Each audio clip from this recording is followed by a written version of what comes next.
누가 알아요? 바로 그 동네 사람이 아는 거죠.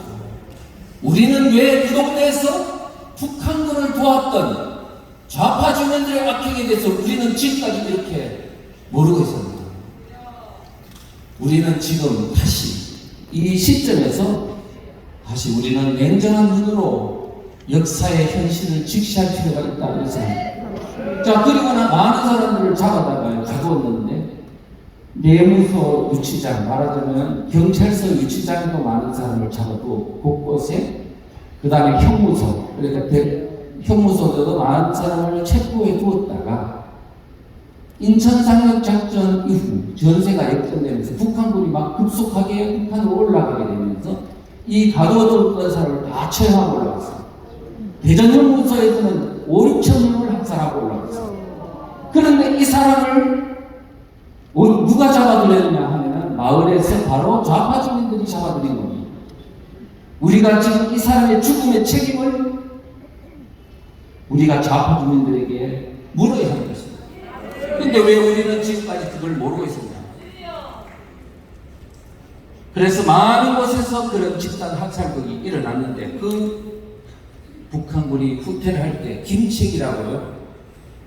김국성 선생님이 김책 공대를 나왔어요. 그런데 그 학교 건설자인 김책이라는 전선사령관이 반동분자 잡아둔 사람 다 죽이고 올라가라고 지령에 따라서 이렇게 죽입니다. 서울수복이 일어났습니다. 인천 상륙작전이 9월 15일 13일 만에 서울을 되찾았습니다. 그걸 서울수복이라고 하죠. 그러니까 전국에서는 공산치하에서 벗어났다고 너무 좋아가지고 서울수복 환영대회를 개최했어요. 전국 각지였어요. 이게 화근이었어요. 그동안에 3개월 동안에 북한군을 도왔던 사람들이 이제 전세가 역전된 것을 이제 확실하게 알게 됩니다. 그래서 보복을 막으려면 신을 말려야 하면서 사람들을 죽이기 시작한 건데 집단 학살이 시작된 거죠. 그래서 이 전북 전주의 민간인 학살, 경남 진주의 민간인 학살, 이런 데서 많은 학살극이 일어났습니다. 그 중에서도 가장 많이 학살이 일어난 데가 전남 영광입니다.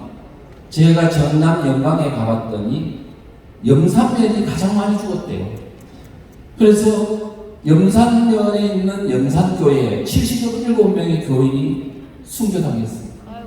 그런데 거기에 있는 순교 상상도를 보니까 북한군이 죽인 것처럼 그림을 그려놨고, 북한군이 죽인 거 아니면 이미 10월 달에는 북한군은 다 올라가고 없어요. 누가 죽였냐? 그 지역에 있는 좌파 주민들이 죽인 겁니다. 그거를 그 당시 어른들은 말하기를 바닥빨갱이다, 그 다음에 뭐 지역자입니다, 뭐 이렇게 이야기를 하죠. 이 사람이 그랬습니다. 그러면 이 어떤 그림을 본 사람들 뭐라 그러냐면, 야, 북한 놈들 나쁘네, 사람들 많이 죽고 기독교인을 특히 많이 죽이고 올라갔네 라고 하지만 북한군이 죽인 게 아니라 그 지역에 있는 좌익 알지사들이 죽였다니까요. 지금 왜 그러면 이렇게 왜곡을 하느냐 하니까 주민들 간에 갈등이 생길까. 그런데 이렇게 함과 동시에 뭐냐면 호남 지역 사람들이나 일반 국민들이 볼 때, 좌익이 이렇게 마을에서 사상전쟁을 치렀다는 걸 까맣게 잊고 북한만 매도하면서 스스로 모든 갈등을 묻어버리는 겁니다. 역사를 감추어버리는 겁니다. 진실입니다. 우리는 지금 마을에서 일어난 전쟁이 그렇지 않다는 걸 우리가 다시 주목해야 된다는 겁니다. 그때 당시에요, 민간인 학살을 주도했던 어떤 알지산 소년 단원 출신이 증언을 했습니다. 9.28 서울수복 이전에는 집단 학살극이 없이 반동분자라고 지목된 사람을 주로 이렇게 학살했다고 이야기하면서 앞으로 미군이 오고 국군이 오고 경찰이 오고 하면 반드시 자기들이 3개월 동안 했던 악행을 보복한다 이거예요. 그러니까 다 죽이라는 거였지. 그 당시에 그 사람들은 그런 생각을 했어요. 그래서 보복을 막으려 씨를 말려 한다면서 일가 친척들까지 모조리 잡아다가 죽였어요. 갓난 애들은 자루에 담아서 그냥 던져버렸어요. 겨울가에 주기로 데려가면 이미 80%쯤은 죽은 사람이 돼 있었던 걸로 기억이 나요. 공포의 정신이 혼미해진 거죠.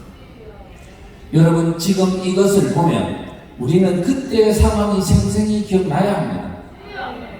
아, 공산주의 사상은 참 무서운 거구나. 예.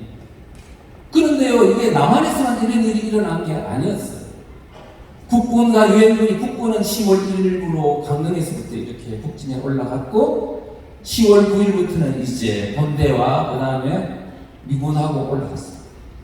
올라가보니까 북한 전역에 너무너무 많은 마을마다 민간인 시신이 즐비해 있었습니다. 특히 황해도 쪽이 많았고요. 또 이 함흥 쪽에서는 함흥 지역에서만 2만 구 이상의 시신이 발견됐습니다. 함흥 교화소, 지금 우리로 따지면 교도소죠. 거기에는 북한 우익들의 시신이 700구가 발견이 됐는데요. 우물이 4개가 있는데 그 중에 꺼내보니까 철사줄로 묶인 채로 우물에서 단무지 담그듯이 담겨있는 시신들이 300대 있어요. 그리고 나서 정치 5인구 지하실에서 300여 구, 충명탑 지하실에서 200여 구 등 많은 시신들이 발견이 됐고, 그 함흥북 쪽에는 동굴이 한 10개쯤 있었다고요. 그런데 그 동굴 안에 시신을 꺼내보니까 2만 구 이상이 나왔습니다. 자, 그런데요, 반룡산 방공골이라는 데서는 8,000구가 나왔습니다. 어떻게 죽였나 했더니 그 사람들을 그 안에다가 막 넣어놓고 수리탄 까고 그 다음에 입구를 다이너마이트 터뜨려가지고 질식사시켰습니다. 근데 누가 죽였지? 누구지 도대체 이 시신들은? 제가 다시 정리하면 이렇습니다. 자, 북한이 국군과 유엔군이 이제 북진을 시작했어요. 그러니까 이제 북한군도 후퇴를 해야 될 시점에 놓였어요. 그런데 뭐가 문제냐 하면은 지금 북한 지역에도 기독교인들이라든가 방공인사들이 너무 마을마다 많았어요. 이 사람들을 두고 가면 이 사람들은 미군과 국군을 도울 거예요. 그래서 미리 이 반동론자들 사단에 다 처단해야 돼요. 그래가지고 황해도에서는요, 그 도당에서 조선노동당 그 도당에서 10월 10일 날 지령을 내렸어요. 다 처단하라고. 그래서 13일 날 황해도 지역은 싹 처단했습니다. 그래서 신천군에서 3만 5천 명이 죽었어요. 자, 그렇게 했어요. 많은 북한 지역의 우익인사들, 말하자면 그 사람들, 제가 함흥에 있는 어떤 출신을 만났는데요, 자기 형님이 서울에 있다가 북한에 이제 군인들과 같이 함흥에 가보니까 동생이 안 보이더래요. 그래서 그 동생이 어디 갔나 찾아봤더니 아까 함흥 교도소에 있는 우물에서 철사줄이 묶인 채로 퉁퉁 부는 모습으로 발견이 된 거예요. 누가 죽였나 해가지고 찾아봤더니 바로 그 동네에 자기 동생의 친구가 죽였대. 그러니까 왜 죽였나 했더니 바로 그 북군이 오고 유엔군이 오는 그 상황에서 동생이 밤에 사람들을 모아놓고 태극기를 만들고 돌렸대. 아시겠죠? 누가 죽었는지. 그러면서 이런 식으로 해서 많은 사람들이 죽었어요. 자, 여기서 다시 정리할 것은, 그때 6.25 전쟁 때 남쪽이든 북쪽이든 북한군과 합세한 그 동네 좌익들이 바로 우파 주민들을 학살했다. 남쪽도 그렇고 북쪽도 그렇고. 그래서 우리는 좌우끼리 싸웠다고 하면 안 되는 거예요. 공산주의자들은 사람을 죽이도록 프로그래밍이 되어 있습니다. 우리가 이것을 모르고 서로 싸웠다고 그러면 됩니까? 안 됩니까? 네.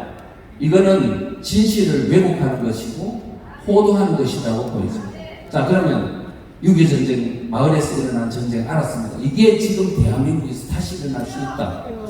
그러면 마을에서 이와 같은 전쟁, 사상전, 체제전쟁, 일종의 내전이 일어난다고 한다면 이 내전을 일으키는 사람이 누구냐?